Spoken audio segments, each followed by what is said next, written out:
Hello dear students, इस video lecture में हम एंथोसिरोस के गैमेटोफाइट की आंतरिक संरचना का अध्ययन करेंगे।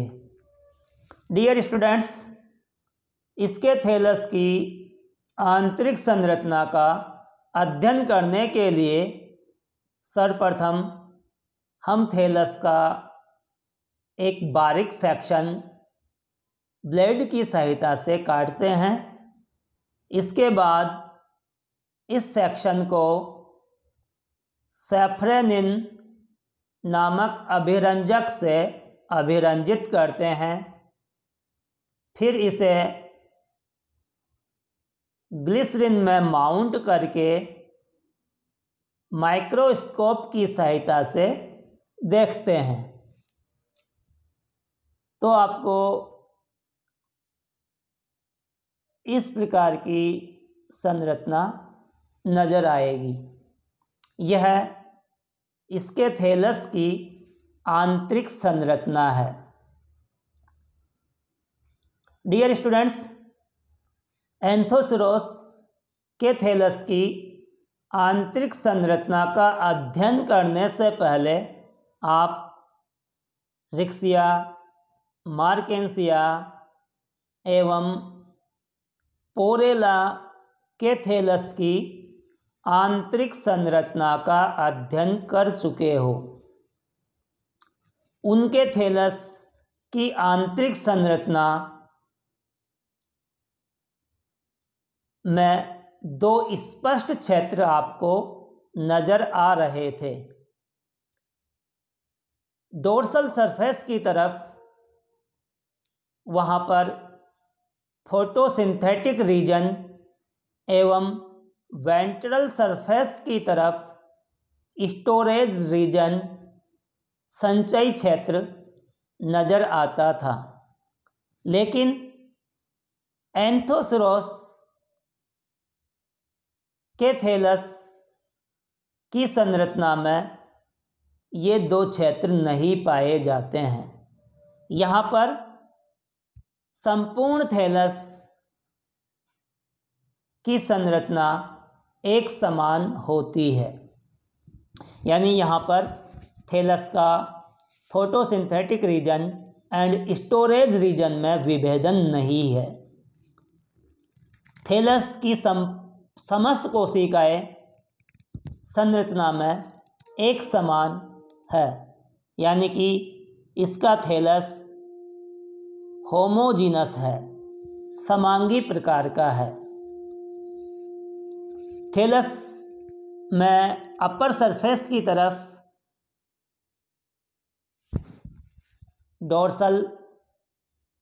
अपर एपिडर्मिस ऊपरी बाह्य त्वचा है। वेंट्रल सरफेस की तरफ सबसे नीचे लोअर एपिडर्मिस यानी निचली बाह्य त्वचा है और upper epidermis and lower epidermis के मध्य यह पतली भित्ति वाली कोशिकाओं से निर्मित पेरेनकाइमेटस क्षेत्र यानी मृदोतकी क्षेत्र विद्यमान होता है।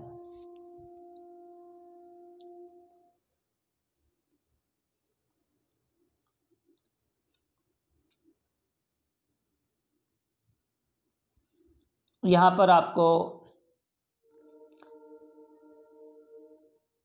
थैलस का ये लाइनियर डायग्राम दिखाया गया है और ये इसका सेलुलर डायग्राम, कोशिकीय चित्र आपको दिखाया गया है। अपर सरफेस की तरफ अपर एपिडर्मिस, वेंट्रल सरफेस की तरफ यह लोअर एपिडर्मिस और यह मध्य का पेरेनकाइमेटस रीजन स्पष्ट रूप से नज़र आ रहा है। इस रीजन में आपको ये कैविटीज़ नज़र आ रही होगी। ये कैविटीज़ है म्यूसिलेजिनस कैविटीज़, म्यूसिलेज कैविटीज़, श्लेष्मी गुहिकाएँ। इन श्लेष्मी गुहिकाओं में श्लेष्मी पदार्थ भरा रहता है और इन श्लेष्मी गुहिकाओं में आपको नोस्टॉक या एनाबीना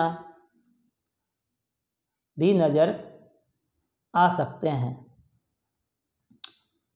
ये नोस्टॉक और एनाबीना नील हरित शैवाल है, ब्लू ग्रीन एल्गी है।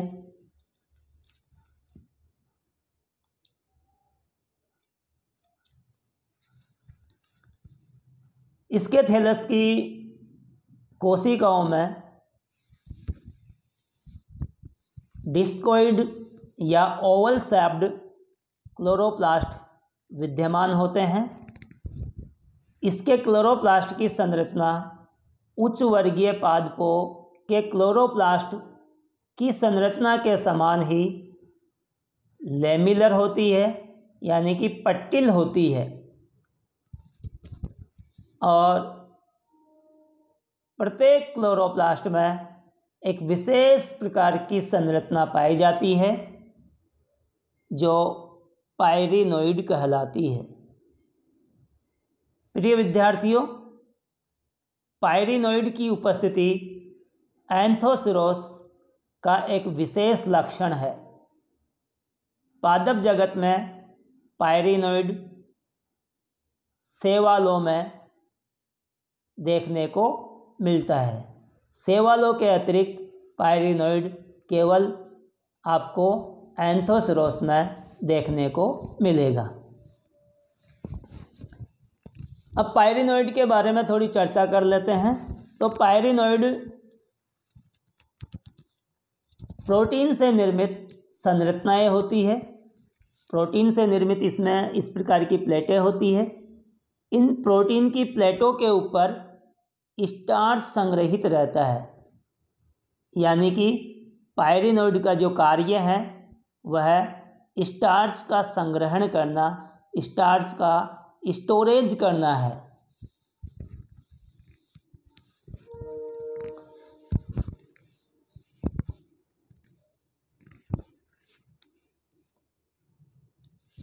इसके जो थैलस है वह मिडिल रीजन से थोड़ा थिक होता है और मिडिल रीजन से किनारों की तरफ जैसे जैसे हम जाएंगे वैसे वैसे थैलस की मोटाई कम होती जाएगी।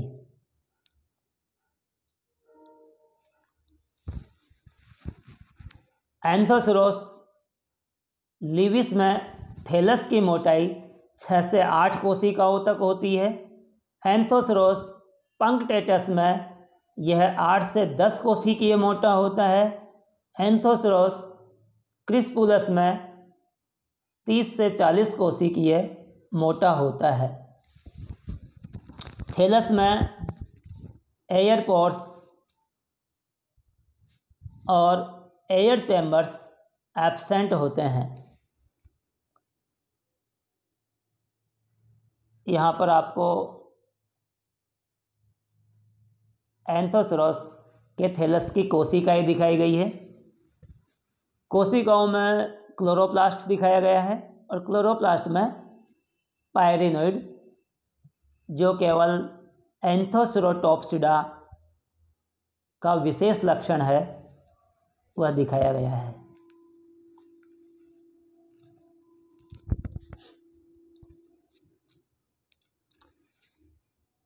म्यूसिलियज कैविटीज वेंट्रल सरफेस की तरफ खुलती है। जिन छिद्रों से यह खुलती है उन्हें स्लाइम पोर कहा जाता है। यह स्लाइम पोर है। वेंट्रल सरफेस की तरफ ये स्मूथ वॉल्ड राइजोइड्स दिखाए गए हैं। राइजोइड्स की उत्पत्ति लोअर एपिडर्मिस की कोशिकाओं से होती है।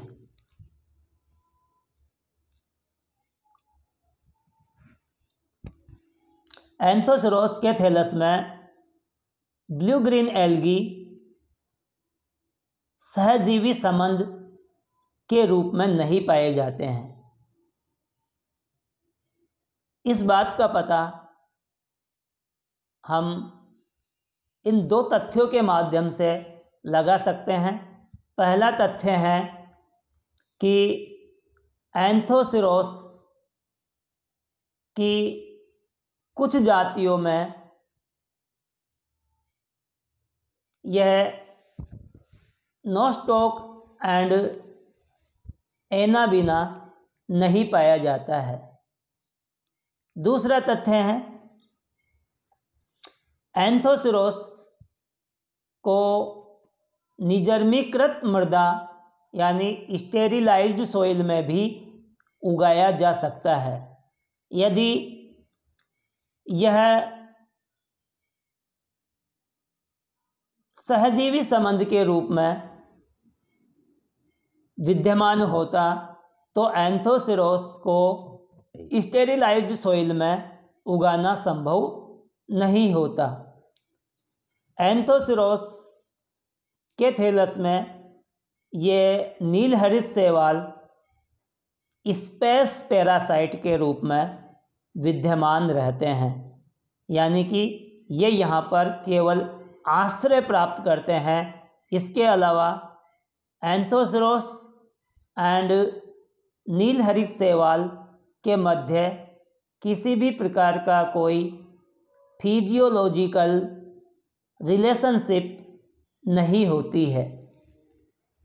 छात्रों, यदि यह वीडियो लेक्चर आपको पसंद आया हो, आपके लिए उपयोगी हो, तो प्लीज़ इस चैनल को सब्सक्राइब करें ताकि समय समय पर आने वाले वीडियो लेक्चर आपको उपलब्ध हो सके। थैंक्स।